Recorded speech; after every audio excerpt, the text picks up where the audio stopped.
Игорь и Мария создали для нас вот такой шедевр на поверхности камина. Конечно, у нас есть несколько вопросов к ним. Игорь, в двух словах, оштукатурить камин все-таки это сложно или легко? Ну, это с какой стороны посмотреть. То есть, если какой-то новичок возьмется с первого раза, ну, какие-то простые рисунки он сможет сделать. Если немножко потренироваться, руку поднабить, поднаучиться, Сколько времени нужно учиться, чтобы вот так оштукатурить?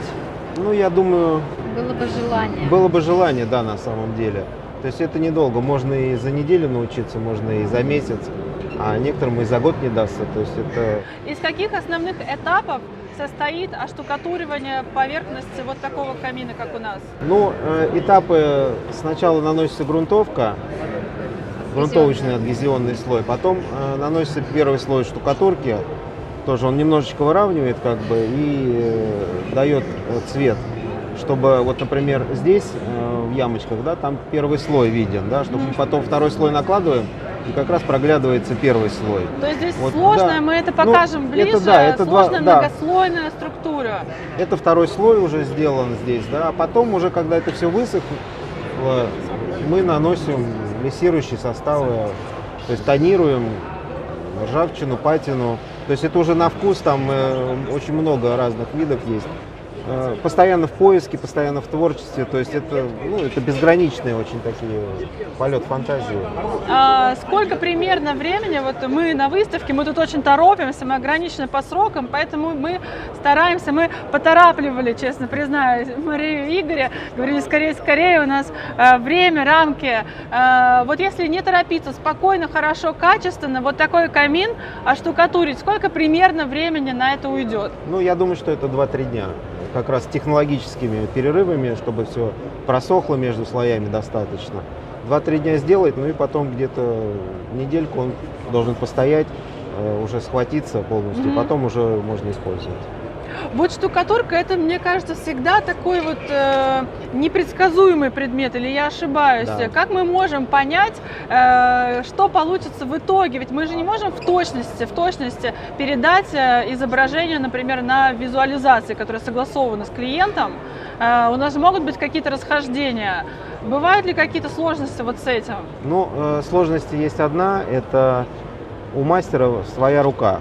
То есть, ну, как художник по-разному рисует картину, также и здесь у мастера может получаться, ну, незначительное расхождение, но в целом вот такие вот вещи, они получаются более-менее одинаковые. Да, а дальше уже, когда идут более художественные работы, тогда, да, там уже идут расхождения. Как правило, мы всегда исполняем, что касаемо проекта, то есть мы всегда осуществляем пожелания дизайнеров, но поскольку мы сами дизайнеры именно в декоративной штукатурке, поэтому иногда мы даже предлагаем и лучше, чем знают дизайнеры интерьера.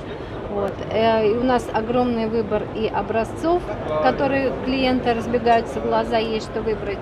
А иногда бывает, что даже предлагаем что-то индивидуальное, ну или по проекту. То есть проблем в этом вообще никаких нет. Как Игорь уже сказал, границ декорированию нету, бесконечности. А штукатурка требует какого-то особых поверхностей, на которые она наносится? Ну да, штукатурка. То есть мы вот сейчас наносили на силикат кальция.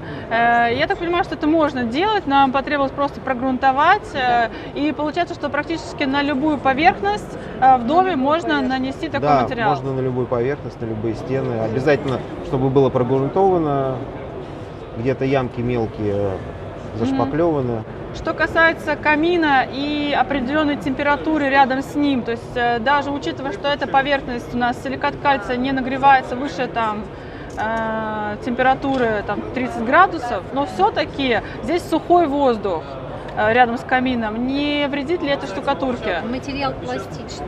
Да, материал пластичный, ничего с ним не будет. То есть у нас, да, производитель 80-90 градусов гарантирует, как бы. Скажите, сколько лет вы этим занимаетесь? Больше 10. Больше 10 точно. Для вас это больше что, работа или любимое хобби?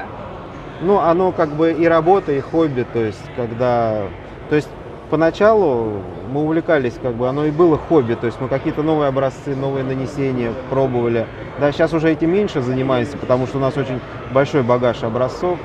Ну, сейчас это больше как бы работа стала. То есть такая вот творческая работа. Но я думаю, что нет пределов творчеству, всегда есть чему учиться, что-то новое для себя открывать. И мы вам желаем в этом больших успехов и далее. Спасибо вам большое. Спасибо. И мы будем ждать вас на наших следующих проектах Камин Шоу. А вы, друзья, оставайтесь с нами. Спасибо, что смотрите.